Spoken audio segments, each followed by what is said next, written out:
നമസ്കാരം, ജാഗ്രത ന്യൂസ് ലൈവിലേക്ക് സ്വാഗതം. കേരള രാഷ്ട്രീയത്തിലും കേരള കോൺഗ്രസിലും മക്കൾ രാഷ്ട്രീയം എന്നത് ഒരു പുതുമയുള്ള കാര്യമല്ല.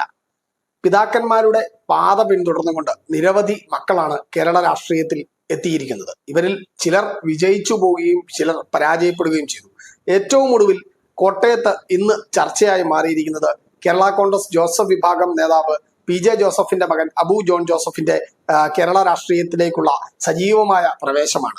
കേരള കോൺഗ്രസ് ജോസഫ് വിഭാഗത്തിന്റെ ചീഫ് കോർഡിനേറ്ററായി ആണ് ഇപ്പോൾ അബുവിനെ അവരോധിച്ചിരിക്കുന്നത്. കോട്ടയത്ത് ഇന്ന് ചേർന്ന യോഗമാണ് ഇദ്ദേഹത്തെ സ്ഥാനത്ത് എത്തിച്ചിരിക്കുന്നത്. ഏതായാലും കേരള കോൺഗ്രസിൽ 2ാം സ്ഥാനത്താണ് താനെന്ന അവകാശവാദം ഉയർത്തിയ കോട്ടയത്തിന്റെ കടുത്തുരുത്തി MLA മോൻസ് ജോസഫിന് ഈ അബു ജോൺ ജോസഫിന്റെ പാർട്ടിയിലേക്കുള്ള സ്ഥാനലബ്ധി തിരിച്ചടിയാകുമെന്നാണ് രാഷ്ട്രീയ വൃത്തങ്ങൾ ചർച്ച ചെയ്യുന്നത്.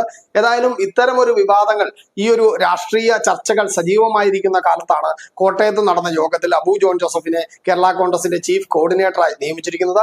അടുത്ത നിയമസഭാ തിരഞ്ഞെടുപ്പിൽ അച്ഛനു പകരം തൊടുപുഴ നിയോജക മണ്ഡലത്തിൽ അബു തന്നെ മത്സരിക്കുമെന്നുള്ള ചർച്ചകളും സജീവമായിട്ടുണ്ട്. നിലവിലിപ്പോൾ കേരള കോൺഗ്രസ് ജോസഫ് വിഭാഗത്തിലെ 2ാമൻ മോൻസ് ജോസഫ് ആണ് എന്ന് സംശയലേശമന്യേ പറയാൻ സാധിക്കും. മോൻസ് ജോസഫ് ആണ് നിർണായകമായ തീരുമാനങ്ങളിൽ അടക്കം മോൻസ് ജോസഫിന് വലിയ സ്വാധീനമുണ്ട്.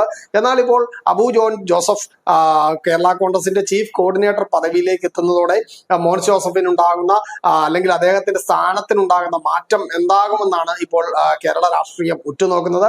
PJ ജോസഫ് കഴിഞ്ഞാൽ തൊട്ടടുത്ത നേതൃനിരയിലാണ് അബു വരുന്നത് എന്നാണ് നമുക്ക് മനസ്സിലാക്കാൻ സാധിക്കുന്നത്. കാരണം എന്താൽ PJ ജോസഫിന് ശേഷം സ്വാഭാവികമായും പാർട്ടിയുടെ ചെയർമാൻ സ്ഥാനം കേരള കോൺഗ്രസിന്റെ ഇതുവരെയുള്ള രാഷ്ട്രീയ ചരിത്രം പരിശോധിച്ചാൽ, അച്ഛന് ശേഷം മകൻ എന്നുള്ള രീതി പരിശോധിച്ചാൽ PJ ജോസഫിന് ശേഷം അബു ജോൺ ജോസഫ് സ്വാഭാവികമായും കേരള കോൺഗ്രസിന്റെ ചെയർമാൻ ആകേണ്ടി വരും. അങ്ങനെ വരുമ്പോൾ നിലവിൽ ഇപ്പോൾ മോൻസ് ജോസഫ് ഈ ഒരു പദവി സ്വപ്നം കണ്ട, അല്ലെങ്കിൽ പാർട്ടിയുടെ നേതൃനിരയിലേക്ക് എത്താം എന്ന് പ്രതീക്ഷിച്ചിരിക്കുന്ന ഒരാളാണ്. അദ്ദേഹത്തിന് ഇത് എങ്ങനെയാവും രാഷ്ട്രീയത്തിൽ ബാധിക്കുക എന്നുള്ള, അദ്ദേഹത്തിന്റെ ഭാവി രാഷ്ട്രീയം എന്താകുമെന്നത് അടക്കമുള്ള കാര്യങ്ങൾ ചർച്ചയാകുന്നുണ്ട്. ഇതോടൊപ്പം കോട്ടയം MP ഫ്രാൻസിസ് ജോർജിന്റെ ഒരു നിലപാടുകളും കേരളം ഇപ്പോൾ ഉറ്റുനോക്കുന്നുണ്ട്, രാഷ്ട്രീയ കേരളം ഉറ്റുനോക്കുന്നുണ്ട്. ഇത്തരത്തിൽ നിരവധി രാഷ്ട്രീയ ചർച്ചകൾക്കാണ് ഈ അബു ജോൺ ജോസഫിന്റെ കേരള കോൺഗ്രസിലെ പുതിയ സ്ഥാനലബ്ധി ഇടയാക്കിയിരിക്കുന്നത്. ഏതായാലും കേരള കോൺഗ്രസിന്റെ ഒരു രാഷ്ട്രീയ ചരിത്രം പരിശോധിച്ചാൽ പിളർന്നു തന്നെയാണ് അവർ വളർന്നിരിക്കുന്നത്. അതുകൊണ്ട് ഈ കേരള കോൺഗ്രസ് ജോസഫ് വിഭാഗത്തിൽ ഇനി നടക്കാനിരിക്കുന്ന രാഷ്ട്രീയ നാടകങ്ങൾ എന്താകുമെന്നാണ് കേരളം ഉറ്റുനോക്കുന്നത്. കോട്ടയത്തു നിന്നും ടീം ജാഗ്രത.